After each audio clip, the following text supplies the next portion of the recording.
The Statement of Randolph Carter by H.P. Lovecraft. Read by Sean Tatson. I repeat to you, gentlemen, that your inquisition is fruitless. Detain me here forever if you will, confine me or execute me if you must have a victim to propitiate the illusion you call justice. But I can say no more than I have said already. Everything that I can remember I have told with perfect candor. Nothing has been distorted or concealed, and if anything remains vague, it is only because of the dark cloud which has come over my mind, that cloud and the nebulous nature of the horrors which brought it upon me. When I say I do not know what has become of Harley Warren, though I think, almost hope, that he is in peaceful oblivion, if there be anywhere so blessed a thing. It is true that I have for 5 years been his closest friend, and a particular share of his terrible researches into the unknown. I will not deny, though my memory is uncertain and indistinct, that this witness of yours may have seen us together, as he says, on the Gainesville Pike, walking toward Big Cypress Swamp at 11:30 on that awful night. That we bore electric lanterns, spades, and a curious coil of wire with attached instruments, I will even affirm, for these things all played a part in the single hideous scene which remains burned into my shaken recollection. But of what followed, and of the reason I was found alone and dazed on the edge of the swamp next morning, I must insist that I know nothing, save what I have told you over and over again. You say to me that there is nothing in the swamp or near it which could form the setting of that frightful episode. I reply that I knew nothing beyond what I saw. Vision or nightmare it may have been. Vision or nightmare I fervently hope it was. Yet it is all that my mind retains of what took place in those shocking hours after we left the sight of men. And why Harley Warren did not return, he or his shade, or some nameless thing I cannot describe, alone can tell. As I have said before, the weird studies of Harley Warren were well known to me, and to some extent shared by me. Of his vast collection of strange, rare books on forbidden subjects, I have read all that are written in the languages of which I am a master. But these are few, as most compared with those in languages I cannot understand. Most, I believe, are in Arabic, and the fiend-inspired book which brought on the end, the book which he carried in his pocket out of the world, was written in characters whose like I never saw elsewhere. Warren would never tell me just what was in that book. As to the nature of our studies, must I again say that I no longer retain a full comprehension? It seems to me rather merciful that I do not, for they were terrible studies, which I pursued more through reluctant fascination than through actual inclination. Warren always dominated me, and sometimes I feared him. I remember how I shuddered at his facial expression on the night before the awful happening, when he talked so incessantly of his theory, why certain corpses never decay, but rest firm and fat in their tombs for 1,000 years. But I do not fear him now, for I suspect that he has known horrors beyond my ken. Now I fear for him. Once more I say that I have no clear idea of our object on that night.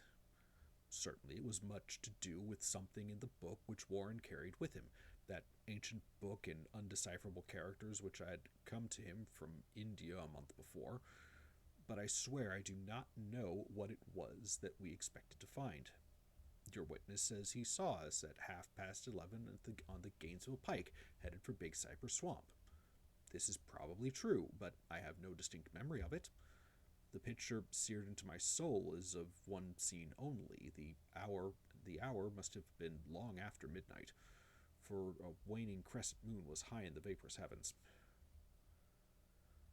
The place was an ancient cemetery, so ancient that I trembled at the manifold signs of immemorial years. It was in a deep, damp hollow, overgrown with rank grass, moss, and curious creeping weeds, and filled with a vague stench which my idle fancy associated absurdly with rotting stone. On every hand were the signs of neglect and decrepitude, and I seemed haunted by the notion that Warren and I were the first living creatures to invade a lethal silence of centuries. Over the valley's rim, a wan, waning crescent moon peered through the noisome vapors that seemed to emanate from unheard catacombs, and by its feeble, wavering beams, I could distinguish a repellent array of antique slabs, urns, cenotaphs, and mausoleum facades, all crumbling, moss grown, and moisture stained, and partly concealed by the gross luxuriance of the unhealthy vegetation. My first vivid impression of my own presence in this terrible necropolis concerns the act of pausing with Warren before a certain half obliterated sepulchre and throwing down some burdens which we seemed to have been carrying. I now observed that I had with me an electric lantern and two spades, whilst my companion was supplied with a similar lantern and a portable telephone outfit. No word was uttered for the spot, and the task seemed known to us, and without delay we seized our spades and commenced to clear away the grass, weeds, and drifted earth from the flat, archaic mortuary. After uncovering the entire surface, which consisted of three immense granite slabs, we stepped back some distance to survey the charnel scene, and Warren appeared to make some mental calculations. Then he returned to the sepulchre, and, using his spade as a lever, sought to pry up the slab lying nearest to a stony ruin which may have been a monument in its day. He did not succeed, and motioned for me to come to his assistance. Finally, our combined strength loosened the stone, which we raised and tipped to one side. The removal of the slab revealed a black aperture from which rushed an effluence of miasmal gases so nauseous that we started back in horror. After an interval, however, we approached the pit again and found the exhalations less unbearable. Our lanterns disclosed the top of a flight of stone steps, dripping with some detestable ichor of the inner earth, and bordered by moist walls encrusted with niter. And now, for the first time, my memory records verbal discourse, Warren addressing me at length in his mellow tenor voice, a voice singularly unperturbed by our awesome surroundings. "I'm sorry to have to ask you to stay on the surface," he said, "but it would be a crime to let anyone with your frail nerves go down there. You can't imagine, even from what you have read and from what I've told you, the things I shall have to see and do. It's fiendish work, Carter, and I doubt if any man without ironclad sensibilities could ever see it through and come up alive sane. I don't wish to offend you, and heaven knows I'd be glad enough to have you with me, but the responsibility is in a certain sense mine, and I couldn't drag a bundle of nerves like you to probable death or madness. I tell you, you can't imagine what the thing is really like, but I promise to keep you informed over the telephone of every move. You see, you have enough wire here to reach the center of the earth and back." I can still hear in memory those coolly spoken words, and I can still remember my remonstrances. I seemed desperately anxious to accompany my friend into those sepulchral depths, yet he proved inflexibly obdurate. At one time he threatened to abandon the expedition if I remained insistent, a threat which proved effective since he alone held the key to the thing. All this I can still remember, though I no longer know what manner of thing we sought. After he had obtained my reluctant acquiescence in his design, Warren picked up the reel of wire and adjusted the instruments. At his nod, I took one of the latter and seated myself upon an aged discolored gravestone close by the newly uncovered aperture. Then he shook my hand, shouldered the coil of wire, and disappeared within that indescribable ossuary. For a minute I kept sight of the glow of his lantern and heard the rustle of wire as he laid it down after him. But the glow soon disappeared abruptly, as if a turn in the stone staircase had been encountered, and the sound died away almost as quickly. I was alone, yet bound to the unknown depths by those magic strands whose insulated surface lay green beneath the struggling beams of that waning crescent moon. In the lone silence of that hoary and deserted city of the dead, my mind conceived the most ghastly fantasies and illusions, and the grotesque shrines and monoliths seemed to assume a hideous personality, a half-sentience. Amorphous shadows seemed to lurk in the darker recesses of the weed-choked hollow and to flit as in some blasphemous ceremonial procession past the portals of the moldering tombs in the hillside. Shadows which could not have been cast by that pallid, peering crescent moon. I constantly consulted my watch by the light of my electric lantern and listened with feverish anxiety at the receiver of the telephone. But for more than a quarter of an hour I heard nothing. Then a faint clicking came from the instrument, and I called down to my friend in a tense voice.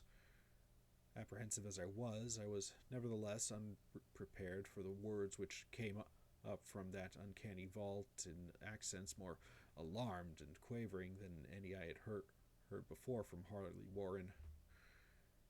He who had so calmly left me a little while ago previously now called from below in a shaky whisper more pretentious than the loudest shriek. God, if you could see what I am seeing. I could not answer. Speechless, I could only wait. Then came the frenzied tones again. Carter, it's terrible, monstrous, unbelievable. This time my voice did not fail me, and I poured into the transmitter a flood of excited questions. Terrified, I continued to repeat, Warren, what is it? What is it? Once more came the voice of my friend, still hoarse with fear and now desperate, now apparently tinged with despair. I can't tell you, Carter. It's too utterly beyond thought. I dare not tell you. No man could know it and live. Great God, I never dreamed of this.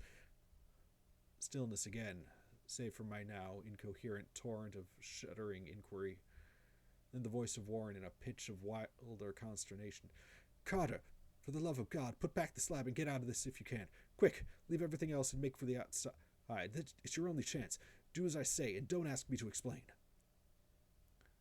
I heard, yet was unable to repeat my frantic questions. Around me the tombs and the darkness and the shadows. Below me some peril beyond the radius of the human imagination. But my friend was in greater danger than I, and through my fear I felt a vague resentment that he should deem me capable of deserting him under such circumstances. More clicking, and after a pause a piteous cry from Warren. Beat it! For God's sake, put back the slab and beat it, Carter! Something in the boyish slang of my evidently stricken companion unleashed my faculties. I formed and shouted a resolution. Warren, brace up. I'm coming down. But at this offer, the tone of my auditor changed to a scream of utter despair. Don't! You can't understand. It's too late, and my own fault. Put back the slab and run. There's nothing else you or anyone can do now. The tone changed again, this time acquiring a softer quality, as of hopeless resignation. Yet it remained tense through anxiety for me. Quick, before it's too late. I tried not to heed him, tried to break through the paralysis which held me and to fulfill my vow to rush down to his aid. But his next whisper found me still held inert in the chains of stark horror. Carter, hurry. It's no use. You must go. Better one than two. The slab. A pause, more clicking, then the faint voice of Warren. Nearly over now. Don't make it harder. Cover up those damn steps and run for your life. You're losing time. So long, Carter. Won't see you again. Here Warren's whisper swelled into a cry cry that gradually rose into a shriek fraught with all the horror of the ages. Curse these hellish things! Legions! My God! Beat it! Beat it! Beat it! After that was silence. I know not how many interminable eons I sat, stupefied, whispering, muttering, calling, screaming into that telephone. Over and over again through those eons I whispered and muttered, called, shouted, and screamed, Warren! Warren! Answer me! Are you there? And there came to me the crowning horror of all, the unbelievable, unthinkable, almost unmentionable thing. I've said that eons seemed to elapse after Warren shrieked forth his last despairing warning, and that only my own cries now broke the hideous silence. But after a while there was a further clicking in the receiver, and I strained my ears to listen. Again I called down, Warren, are you there?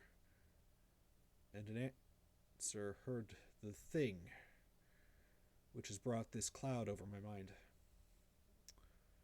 I do not try, gentlemen, to account for that thing, that voice, nor can I venture to describe it in detail, since the first words took away my consciousness and created a mental blank which reaches to the time of my awakening in the hospital. Shall I say that the voice was deep, hollow, gelatinous, remote, unearthly, inhuman, disembodied? What shall I say? It was the end of my experience, and is the end of my story. I heard it, and knew no more. Heard it as I sat petrified in that unknown cemetery in the hollow, amidst the crumbling stones and the falling tombs, the rank vegetation and the miasmal vapors.